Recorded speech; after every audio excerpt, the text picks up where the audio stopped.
मुर्दैया आत्मकथा के पिछले एपिसोड में हमने जाना कि किस प्रकार 15 अगस्त और 26 जनवरी को जो स्टूडेंट्स थे वो विदाउट टिकट सफर किया करते थे ट्रेनों में। उनकी ये मांग होती थी कि 15 अगस्त और 26 जनवरी है, आजादी का दिन है, तो स्टूडेंट्स को भी एक दिन की आजादी होनी चाहिए बिना टिकट सफर करने की। इसी दौरान बिना टिकट सफर करते हुए अपने दोस्तों के साथ हॉस्टल से बनारस के लिए रवाना होते हैं तुलसीराम जी, और ये उनकी पहली रेल यात्रा भी थी जिससे वो काफी रोमांचित थे। और बनारस उतरकर रेलवे स्टेशन पे ही वे लोग डिसाइड करते हैं कि सब लोग अलग अलग दिशा में जाकर अपने मन मुताबिक बनारस को एक्सप्लोर करेंगे। तो उस चीज का फिर बाद में विवरण है कि किस प्रकार वे सब चीजों को देखते हैं, समझते हैं, और अंत में जब BHU पहुंचते हैं तो वहां की भव्यता, विशाल इमारतों को देखकर वे दंग रह जाते हैं। उसके बाद वे हॉकी मैच का जिक्र करते हैं जो BHU और चंडीगढ़ के बीच में था, उसमें BHU हार गई थी। उसके बाद जब वे वापस आते हैं तो हॉस्टल में एक और नया फसाद खड़ा हो जाता है। दो लोग, शुभचरण वियोगी और रामधन, हॉस्टल को लेके, दावे को लेकर हॉस्टल पे उन दोनों के बीच में झगड़ा शुरू हो जाता है। तब हॉस्टल के स्टूडेंट्स जो हैं वो कोर्ट में जाकर उनसे अपील करते हैं रामधन जी से कि आप अपना दावा वापस कर ले। बदले में वे गुस्सा होकर छात्रों को हॉस्टल से बाहर निकालने की बात कहते हैं, जिससे उत्तेजित होकर हॉस्टल के छात्र जो हैं वो रामधन की पिटाई कर देते हैं। उसके बाद सारा मामला सुलझ जाता है तो छात्रों की जान में जान आती है। उसके बाद पर्ण सुंदरी का जिक्र है और अब यहां से हम आगे पढ़ेंगे। 2-3 लाइनें मैं पीछे से पढ़ूंगी ताकि कनेक्टिविटी जो है वो बनी रहे। जो सब्जेक्ट था जहां पे हमने छोड़ा था पर्ण सुंदरी के आगे से। चलिए, आभासी दुनिया के मेरे दोस्तों, शालिनी बोल रही हूं। जय भीम, हूल जौहार। चौक पर पहुंचकर मैं देव नारायण पर बरस पड़ा। जवाब में वे सिर्फ हंसते रहे और कहने लगे कि ई कुल के मजा लेवे के चाही। 40 साल बाद जब सोची के देखे के बा तब बड़ा मजा आई। इस घटना से तत्काल में कई दिनों तक मानसिक परेशानी से जूझता रहा, किंतु 45 साल बाद इसे सोचकर देव नारायण को बिल्कुल सही पाया। कालीगंज के संदर्भ में विनय पिटक में वर्णित भद्र वर्गीय कथा याद आती है। गौतम बुद्ध सारनाथ में प्रथम उपदेश देने के लिए कुछ दिन उरुबेला यानी बोध गया को वापस लौट रहे थे। रास्ते में एक सघन जंगल था। वहीं बुद्ध एक पेड़ के नीचे बैठ गए। अचानक वहां से 30 व्यक्तियों का एक झुंड गुजरा। विचित्र बुद्ध को देखकर इन व्यक्तियों ने उनसे पूछ लिया कि क्या उन्होंने इधर से गुजरती किसी औरत को देखा है। बुद्ध ने उनसे पूरा विवरण लिया। इन 30 ने बताया कि वह अपनी पत्नियों के साथ मनोरंजन के लिए इस वनखंड में आए थे, किंतु उनमें से एक की पत्नी एक बिना पत्नी का था, इसलिए उसके लिए एक वेश्या लाई गई थी। माफ कीजिएगा, आगे वर्णनों में इसी तरह का जिक्र है। उन्होंने आगे बताया कि जब वे सभी शराब के नशे में इधर उधर घूम रहे थे, वह वेश्या सारा आभूषण आदि लेकर कहीं चंपत हो गई, अतः वे उसी स्त्री को ढूंढ रहे थे। इस पर बुद्ध ने उन 30 व्यक्तियों से कहा, तुम सभी उस स्त्री को ढूंढना चाहते हो या स्वयं को? बुद्ध के इस दार्शनिक प्रश्न को सुनकर इन 30 व्यक्तियों की संवेदना जाग उठी और वे बुद्ध से उपदेश सुनकर भिक्षु बन गए। बाद में चलकर वे भद्र वर्गीय भिक्षु कहलाए। संभवतः यदि हम तीनों इसके साथ हुए होते, उनके साथ हुए होते तो भद्र वर्गीय भिक्षुओं की श्रेणी में अवश्य आ गए होते। इस घटना के 1 महीने के बाद दीपचंद मेरे पास फिर आए। आर्थिक परेशानियों से पढ़ाई छूट जाने की आशंका से मैं हमेशा ही घिरा रहा। आजमगढ़ के कुछ छात्रों से मैंने सुना था कि जो लोग ईसाई बन जाते हैं उन्हें चर्च वाले पढ़ाई लिखाई का पूरा खर्च देते हैं। सिर्फ ईसाई बन जाने का क्या मतलब है? यदि आप अपने बच्चों को शिशु मंदिर में पढ़ाते हैं, सरस्वती शिशु मंदिरों में पढ़ाएं, तो वहां पर भी पूरा जो खर्च है वही लोग उठाते हैं और अपने मन मुताबिक तालीम देते हैं। उदाहरण स्वरूप वे शहर के प्रसिद्ध मिशन कॉलेज के प्रिंसिपल विलियम थ्यूप्लस का नाम लेते थे। उनके अनुसार थ्यूप्लस अपने आरंभिक जीवन में किसी मुसहर के अनाथ बालक थे। अपने बचपन में वे एक दिन आजमगढ़ से मऊ जाने वाली सड़क पर गिरा चोटा चाट रहे थे। इस दौरान उसी सड़क से कोई चर्च का फादर गुजर रहा था। वे इस बालक को अपने साथ ले गए और खूब पढ़ाया लिखाया। बाद में यही बालक आजमगढ़ के सबसे लोकप्रिय कॉलेज का प्रिंसिपल बना। थ्यूप्लस के पीछे जुड़ी इस कहानी से मैं बहुत प्रभावित हुआ और मन ही मन ठान लिया कि मैं भी ईसाई बनूंगा ताकि आगे की पढ़ाई जारी रखूं। आजमगढ़ रोडवेज के पास एकमात्र चर्च था। मैंने रात में खाना खाने के बाद दीपचंद से ईसाई बनने के इरादे को जाहिर कर दिया और तुरंत चर्च जाने के लिए जिद करने लगा। दीपचंद मुझे समझाते रहे और मैं ईसाई बनने का इरादा छोड़ दूं, किंतु मैं शंकर की मूर्ति के पास से एक रिक्शा पकड़कर रोडवेज स्थित चर्च के लिए रवाना हो गया। दीपचंद मेरे साथ चश्मदीद के रूप में गए थे। जब मैं रात के करीब 9 बजे चर्च पर पहुंचा तो उसका विशाल लौह फाटक पर बहुत बड़ा ताला लगा हुआ था। रविवार का दिन था। मैं अत्यंत निराश होकर चर्च से लौटा था।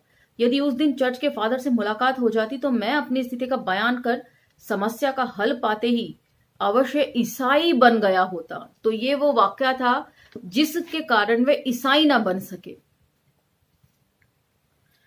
चर्च के उस बड़े ताले ने मेरी मंजिल बदल दी। दीपचंद उस रात बहुत खुश हुए थे क्योंकि वे अत्यंत हिंदूवादी थे। दूसरे दिन ईसाई न बनने का आश्वासन लेकर वे चंडेसर वापस लौट गए जहां वे शिक्षारत थे।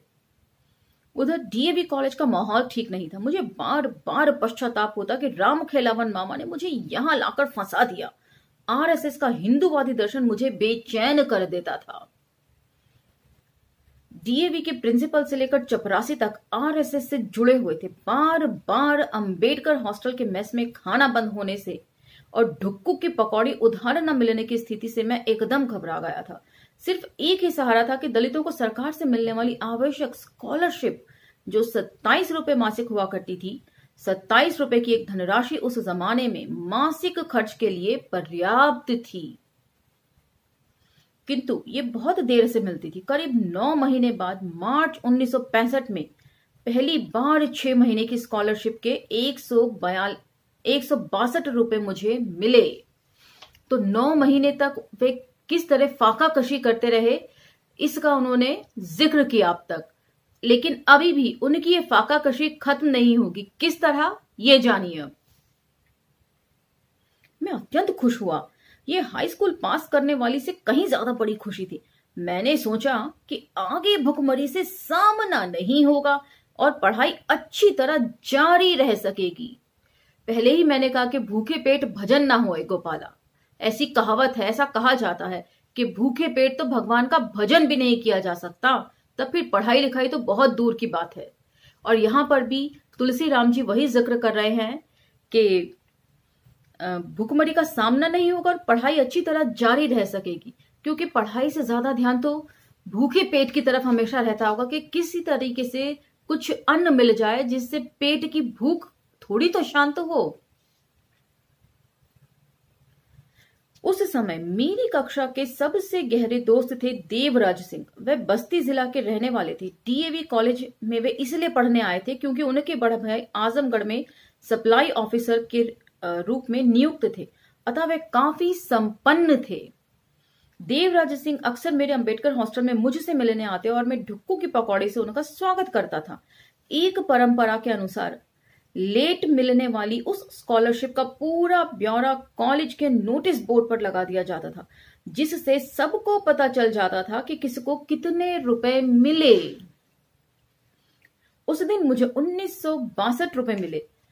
उसके ठीक दूसरे दिन देवराज सिंह कॉलेज जाने से थोड़ा पहले अंबेडकर हॉस्टल आए। हमेशा की तरह उस दिन भी ढुक्कू की पकौड़ियों ने उनका स्वागत किया, जिसके बाद हम दोनों मातबरगंज के बीच वाले शॉर्टकट रास्ते से डीएवी कॉलेज के लिए रवाना हो गए। कॉलेज से थोड़ा पहले 1 एकड़ वाला एक सुनसान मैदान था।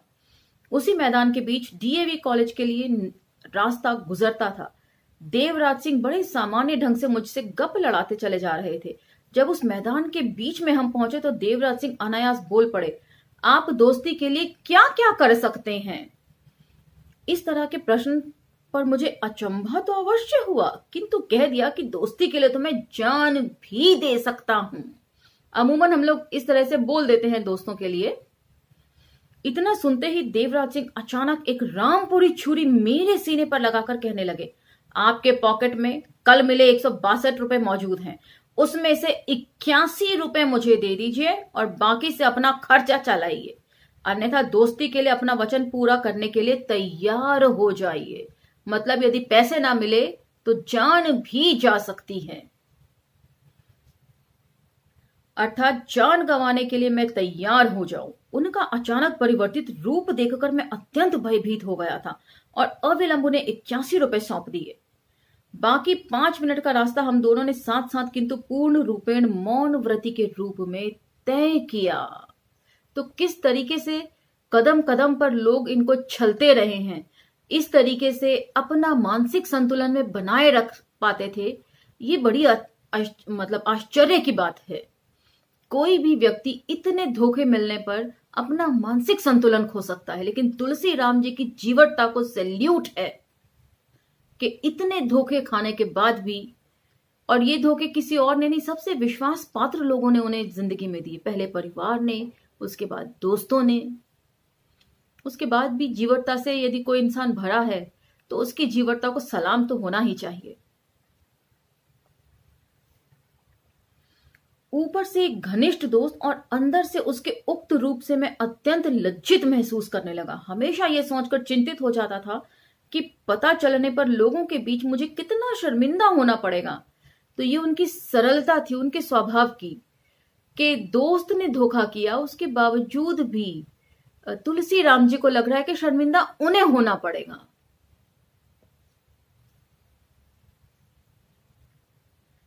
हमेशा ये सोचकर चिंतित हो जाता था कि पता चलने पर लोगों के बीच मुझे कितना शर्मिंदा होना पड़ेगा।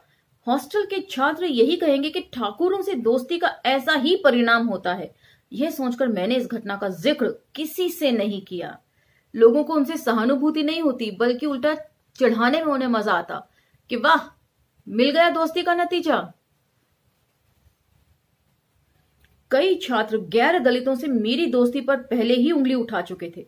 उस बुरी स्थिति में 81 रुपए का इस तरह खो जाना मेरे लिए बड़ा संकट था। विश्वास नहीं होता था कि देवराज सिंह जैसे दोस्त मेरे साथ वैसा बर्ताव कर सकते थे। तो मौका मिलते ही किस तरह यू टर्न मारना है, ये सब हम लोग अच्छी तरह जानते हैं।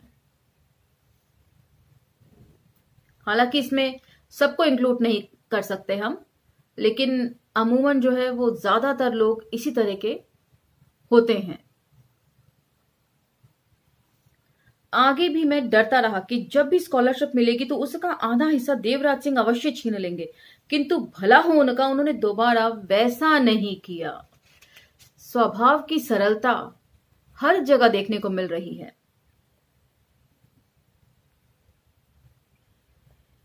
होता यह था कि हर 6 महीने या 8 महीने के बाद जितनी स्कॉलरशिप मिलती उससे कहीं ज्यादा इधर उधर से मैं उधार लिया करता था। परिणाम स्वरूप सारा पैसा उधार चुकाने में ही खप जाता था। किंतु देवराज सिंह द्वारा छीने गए पैसे से उत्पन्न परिस्थिति से आगे भी मेरी फाका कशी का अंत नहीं हुआ। इस घटना को बीते 45 साल हो गए। देवराज सिंह से कभी दोबारा मुलाकात नहीं हुई, मगर कभी मिल गए तो मैं उनका स्वागत पकौड़ियों से अवश्य करूंगा। तो ये होती है हृदय की विशालता। तुलसी राम जी को यह नहीं मालूम कि उन्होंने 81 रुपए उनसे क्यों लिए थे, लेकिन फिर भी उन्हें अंदर ही अंदर लगता है कि हो सकता है कोई मजबूरी होगी, वरना एक अच्छा दोस्त होते हुए वे इस तरह क्यों करते। और फिर दोबारा भी उन्होंने कभी इस तरह से किया नहीं। तो यही शायद तुलसी राम जी के मन में बात रही होगी। ये उनके विशाल हृदय होने का प्रसंग जो है इशारा करता है। इस दौरान मुझे पहली बार शराब पिलाने वाले लाल बहादुर सिंह 2-3 महीने में एक बार मुझसे मिलने अंबेडकर हॉस्टल अवश्य आ जाते। उनके आते ही पुरानी महफिल फिर से शुरू हो जाती थी। उन्हीं के चलते मैंने पहली बार अंबेडकर हॉस्टल के पास वाले ताड़ी खाने में बैठकर ताड़ी पिया था, किंतु लाल बहादुर सिंह के बिना ठर्रा अर्थात देसी शराब पिए मजा नहीं आता था। वे मुझे आजमगढ़ के रोडवेज के पास से गुजरती टॉस नदी के एक नए पुल के उस पार एक गांव में स्थित शराब खाने में ले जाते और वहीं महफिल सज जाती थी। एक बार वे अपनी पत्नी का सोने का कंगन मेरे पास लेकर आए। हम दोनों से आजमगढ़ के प्रसिद्ध सोना व्यापारी हरीश चंद की दुकान पर 400 रुपए में बेच आए। लाल बहादुर सिंह तब तक मेरे यहां रुके रहे जब तक ये पैसा समाप्त नहीं हो गया। ऐसे ही एक बार खूब जाड़ा पड़ रहा था, तो यहां पर थोड़ा सा मुझे अजीब लगता है कि तुलसी राम जी ने उन्हें रोका नहीं कि अपनी स्त्री के कंगन इस तरह नहीं बेचने चाहिए उनके कंसर्न के बगैर। तो ये थोड़ा एक प्रसंग अजीब लग रहा है मुझे। खैर आगे बढ़ते हैं। ऐसे ही एक बार खूब जाड़ा पड़ रहा था। दिसंबर 1964 की बात है। थोड़ी थोड़ी बारिश भी हो रही थी। उस समय लाल बहादुर मेरी ऊनी चादर ओढ़कर ये कहकर चले गए कि अब्बे आवत हाई। करीब 2 घंटे बाद वे वापस जरूर आए, किंतु चादर गायब थी और उन्होंने एक ठर्रे की बोतल मेरे सामने रख दी। यह बोतल चादर के बदले ली गई थी। मुझे बड़ा दुख हुआ था क्योंकि उस चादर के अलावा मेरे पास ओढ़ने के लिए कुछ भी नहीं था। तो उम्मीद करती हूं कि इस इंसिडेंट से तुलसी राम जी को यह तो पता चल गया होगा कि उनकी जो दोस्त थे लाल बहादुर सिंह जी, उनकी पत्नी को भी कितना खराब लगा होगा जब उनके दोस्त अपनी पत्नी के कंगन बेच आए होंगे। किंतु उनके स्नेह के चलते मैं कुछ भी बोल नहीं पाया। वह जाड़ा बड़ी मुश्किल से बीता था। लाल बहादुर सिंह पुनः ठीक 26 जनवरी 1965 को मेरे पास आए और मुझे लेकर WT रेलगाड़ी से फैजाबाद चले गए। फैजाबाद जंक्शन पर उनकी ससुर खजांची थे। वहां से हमने पास स्थित अयोध्या जाकर हनुमानगढ़ी समेत अनेक मंदिरों के दर्शन किए। उस समय हनुमानगढ़ी की एक घटना मेरे लिए यादगार बन गई। हुआ ये कि मैं प्रसाद से भरा एक दोना हाथ में लिए खड़ा था। अचानक एक बंदर दोने को मुझसे छीनकर सारी मिठाइयां खा गया। अयोध्या घूमने के बाद हम पुनः फैजाबाद लौट गए। वहां रेलवे में एक टिकट इंस्पेक्टर थे जो रीड साहब के नाम से जाने जाते थे। रीड साहब का सरकारी आवास स्टेशन से ठीक सामने था। खजांची साहब के दामाद होने के कारण लाल बहादुर सिंह की उनसे बहुत गहरी दोस्ती थी। ऐसी दोस्ती का एक कारण यह भी था कि रीड साहब लाल बहादुर साहब की तरह ही पीने के बड़े शौकीन थे। यही कारण था कि लाल बहादुर अपने ससुर के यहां ना ठहरकर रीड साहब के यहां ठहरे। उस रात रीड साहब ने हम दोनों को शराब में सराबोर कर दिया था। बिना होश हवास के हम रात भर रीड साहब के घर सोए रहे। दूसरे दिन उन्होंने स्वयं हमें रेलगाड़ी से आजमगढ़ पहुंचाया था। इस घटना के कुछ ही दिन बाद मेरे गांव के 18 दलित, जिसमें रामराज, रामपलट, संपन्न, जोखू, निठुरी आदि शामिल थे, मुझे ढूंढते अंबेडकर हॉस्टल आ पहुंचे। उन्हें देखकर मैं अचंभित हो गया। उनमें से कई लोगों की आंखों से अश्रुधारा निकल रही थी। उनसे सुनी सबसे ज्यादा चकित करने वाली बात यह थी कि गांव के ही एक ब्राह्मण विजयी पाणे ने फर्जी चीटिंग का मुकदमा दायर करके इन सभी के विरुद्ध कोर्ट का वारंट जारी करा दिया था, जिसके चलते वे मेरे पास आए थे। तो ये होती है पढ़ाई लिखाई की ताकत। वही गांव वाले जो इन्हें अपशकुन मानते थे, आज उनकी अहमियत को समझ पा रहे थे। वे रात भर मेरे पास अंबेडकर हॉस्टल में ठहरे और अपने साथ लाए राशन में से खाना पकाकर खाए। सुबह मुकदमे की तारीख थी। वे चीटिंग केस को चिकन केस कहते थे। उस समय मैं भी चिकन केस ही कहता था। विजय पाणे हाई स्कूल फेल थे, किंतु टाइपिंग सीखकर वे आजमगढ़ कचहरी में टाइप करने का काम करते थे। टाइप से उन्हें खूब पैसा कमाया था। गांव के दलित एक बार फिर मजदूरी आदि को लेकर हड़ताल कर दिए थे, अतः उन्हें सीख देने के लिए विजय पाणे चीटिंग का फर्जी मुकदमा दायर कर दिए। संयोगवश जज के सामने सभी दलित रोने लगे। मैं भी सारा नजारा वही खड़ा होकर देख रहा था। दलितों की इस स्वाभाविक किंतु निर्दोष स्थिति पर जज को सच का आभास हो गया था, अतः उसने सबको छोड़ते हुए केस को खारिज कर दिया। ये सारे दलित घर लौटने से पहले मुझे अपने साथ गांव ले जाने की जिद पर बड़ी देर तक कायम रहे थे। बीच बीच में BHU से तपसी राम की चिट्ठियां आती रहती थी और वे मुझे बार बार आश्वस्त करते रहते थे कि मेरी आगे की पढ़ाई BHU में अवश्य होगी। सही मायनों में मेरे लिए डूबते को तिनके का सहारा जैसे थे तपसी राम। वे एक बार मुझे अपने लालगंज तहसील के पास वाले गांव भी बुलाए थे। मैं 2 दिन उनके गांव में रहा। मेरा उनके घर पर अत्यंत स्वागत हुआ था। पहले ही दिन बकरा काटा गया था। उन दिनों जिसे बहुत करीबी समझा जाता था उसके लिए बकरा काटा जाता था। तपसी राम के पिता कलकत्ता की एक जूट मिल में काम करते थे। घर पर अच्छी खेती बाड़ी होती थी और वे औसतन संपन्न व्यक्ति थे। उनकी उदारता से मैं पूर्ण रूपेण आश्वस्त था कि आगे बीएचयू में अवश्य पढ़ूंगा। जब मैं उनके घर से वापस आजमगढ़ चलने के लिए तैयार हुआ तो उनकी मां ने मुझे 20 रुपया दिया और उनके पैर छूकर मैं ज्यों ही चलने लगा वे रो पड़ी। साथ में तपसी राम की आंखों में भी आंसू आ गए थे। मैं लालगंज से बनारस से आजमगढ़ जाने वाली बस में बैठकर अंबेडकर हॉस्टल वापस आ गया। तपसी राम के गांव से लौटने के बाद बीएचयू में पढ़ाई करने की इच्छा को संभवतः साकार होता देखकर मैं खुश रहने लगा था, किंतु मिथकीय त्रिशंकु की तरह आसमान में अपने को लटका भी पा रहा था।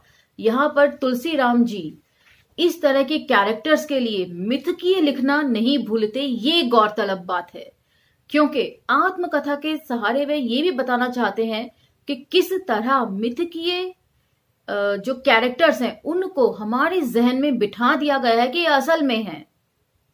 इसलिए वे बार बार मिथकीय शब्द का प्रयोग करना नहीं भूलते, चाहे वे राम हो चाहे वे त्रिशंकु हो।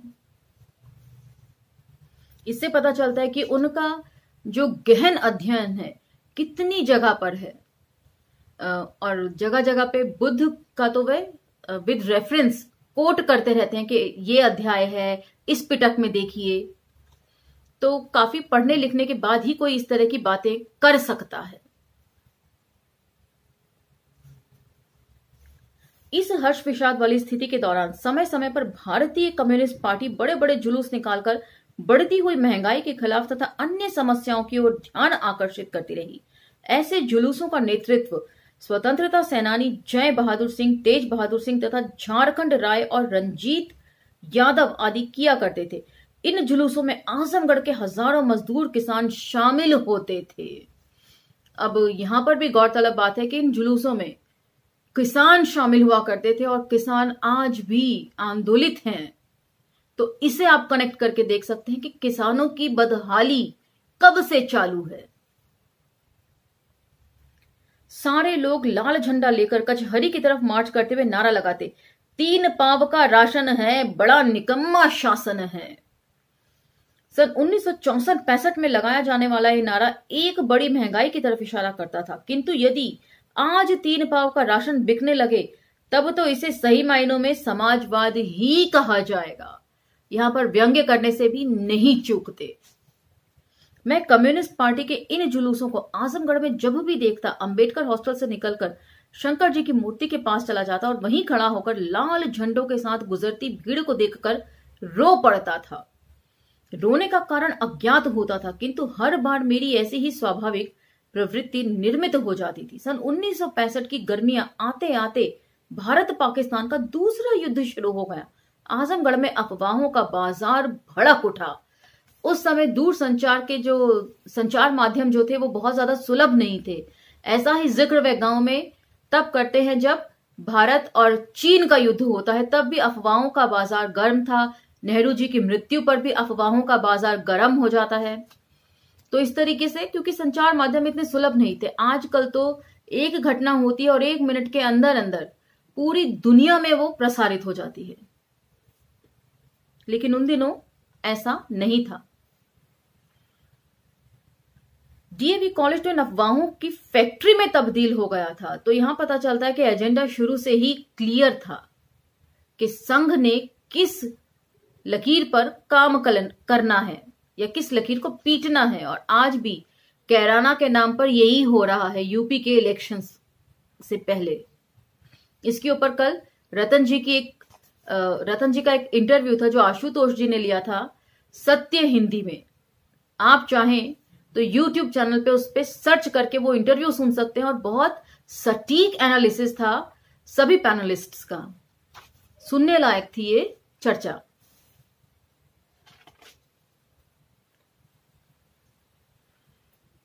फैक्ट्री में तब्दील हो गया था। आरएसएस का तंत्र इससे अच्छा अवसर कहां पा सकता था। उसके सांप्रदायिक अभियान को इस युद्ध से बहुत बल मिला था। डीएवी कॉलेज का लगभग हर छात्र एवं अध्यापक किसी मुसलमान को देखते ही उसे मार देने की कल्पना में डूब जाता था। कितना विभत्स रूप है इस हिंदुत्व का।